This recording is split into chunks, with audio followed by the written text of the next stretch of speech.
எல்லா புகழும் இறைவனுக்கு.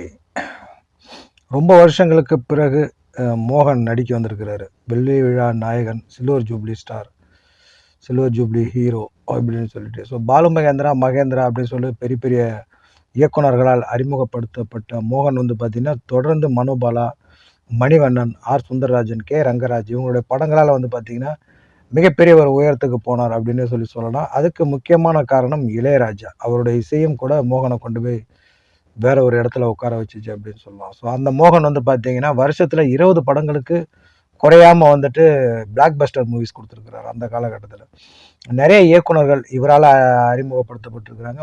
மணிரத்னமே கூட வந்து பார்த்தீங்கன்னா இவரால் தான் இயக்குனர் இயக்குனர் ஆனார் அப்படிங்கிற ஒரு விஷயத்த கூட மோகன் சமீபத்தில் ஷேர் பண்ணியிருந்தார். கமலஹாசன் கூட எல்லாம் நடிச்சிருக்கிறாரு, சத்யராஜ் கூட நடிச்சிருக்கிறாரு. ஸோ இந்த தேதியில் வந்து பார்த்தீங்கன்னா சத்யராஜுக்கும் ஒரு படம் வைப்பான் அப்படிங்கிற ஒரு படம் ரிலீஸ் ஆகிருக்கு. அடுத்த ரிவ்யூவில் அதை நம்ம அந்த படத்தை பற்றி பார்க்கலாம். ஸோ இந்த ஹாரா இது என்ன கதை அப்படின்னு கேட்டால் அப்பா மகள் சென்டிமெண்ட் கதை தான். மோகனுடைய படங்களை பொறுத்த வரைக்கும் பாடல்கள் மிக சிறப்பாக இருக்கும். அது இந்த படத்தில் மிஸ் ஆகிருச்சு. இந்த படத்தை வந்து பார்த்தீங்கன்னா ரொம்ப நாளைக்கு பிறகு மோகனை பார்க்குறோம் அப்படிங்கிற ஒரு சந்தோஷத்தை தவிர வேற எதுவும் இந்த படத்தில் இல்லை. இவர் எதுவுமே கிடையாது. ஸோ அவரை மறுபடியும் நடிக்க கொண்டு வந்ததில் விஜய் ஸ்ரீக்கு வந்துட்டு நிச்சயமாக ஒரு தேங்க்ஸ் சொல்லியே ஆகணும். மிகப்பெரிய ஒரு லெஜண்ட் மோகன். ஸோ அவர் மறுபடியும் வந்துட்டு ரொம்ப துடிப்பாக இருக்கிறார் இந்த படத்தில். பல காட்சிகள் வந்து பார்த்தீங்கன்னா சரட்டுன்னு ரஜினிகாந்த் மாதிரியே இந்த வயசுலேயும் வந்து பார்த்தீங்கன்னா ரொம்ப ஆக்டிவாக இருக்கிறாரு. அது பார்க்கறதுக்கு ரொம்ப நல்லாவே இருக்குது. ஸோ அடுத்தடுத்த படங்கள் வந்து பார்த்தீங்கன்னா நிச்சயமாக வெற்றி படங்கள், வெள்ளி விழா படங்கள் நிச்சயம் பழைய மாதிரி இல்லைனாலும், ஏன்னா இன்றைக்கி வந்துட்டு பார்த்தீங்கன்னா சினிமா மார்க்கெட், சினிமா துறை வேறு மாதிரி போயிடுச்சு. இன்றைக்கி அவங்களுடைய காலகட்டத்தெல்லாம் கிடையாது. அன்றைக்கெல்லாம் வந்து 250 நாள் படம் ஓடினா 150 நாள் படம் ஓடினா தான் விழா கொண்டாடுவாங்க.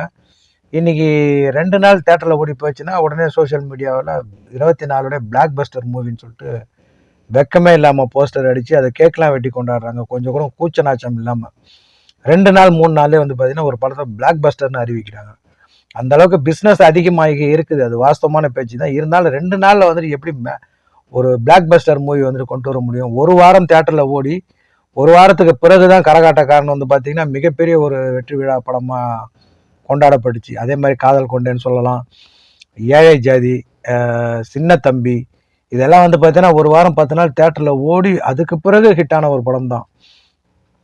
ஆனால் இன்னைக்கு என்னன்னே தெரியாமல் 2 நாளில் ஒரு படத்தை சுருட்டி பேக்கப் பண்ணி அனுப்பிடுறாங்க. ஸோ இந்த காலகட்டத்தில் பெரிய வெற்றி கொடுக்கறதுனாலும் ஒரு சிறிய வெற்றியாவது சீக்கிரம் மோகன் கொடுப்பார் அப்படின்னு நாம் நம்பலாம். அடுத்தது கோட் படத்தில் நடிக்கிறார். இந்த படத்துடைய கதை என்ன அப்படின்னு சொல்லி பார்த்தோம்னா, அவருடைய மகள் வந்துட்டு காணாமல் போயிடுறாங்க. ஸோ தற்கொலைக்கு முயற்சி பண்ணுறாரு. அவருடைய உறவினரான நம்ம சிங்கம் புலி வந்து என்ன பண்ணுறாரு, இதெல்லாம் தெரிஞ்சிக்காமலே நீ செத்து போறியா அப்படின்னு கேட்டவுடனே இவருக்கு ஒரு டென்ஷன் ஆகிடுது. சரி நம்ம அது என்னன்னு போய் தெரிஞ்சிக்கலாம் அப்படிங்கிற மாதிரி முடிவு பண்ணிவிட்டு அவர் அந்த வேட்டைக்கு கிளம்புறாரு. வேட்டைக்கு போனவர் வேட்டை ஆடணும், அதுதான் கவனம் இருக்கணும். அதை தவிர்த்து வந்து பார்த்தீங்கன்னா வேறு கிளை கதைகள் வந்துட்டு பார்த்தீங்கன்னா படத்தில் வருது.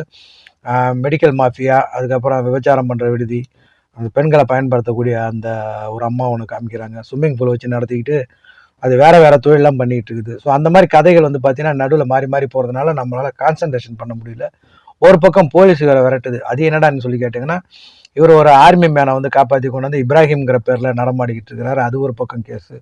ஒரு பக்கம் இந்து முஸ்லீம் கலவரம் அப்படிங்கிற மாதிரி நிறைய கட்டாக வந்து பார்த்தீங்கன்னா துண்டு ஆக்கி வச்சிருக்கிறாங்க.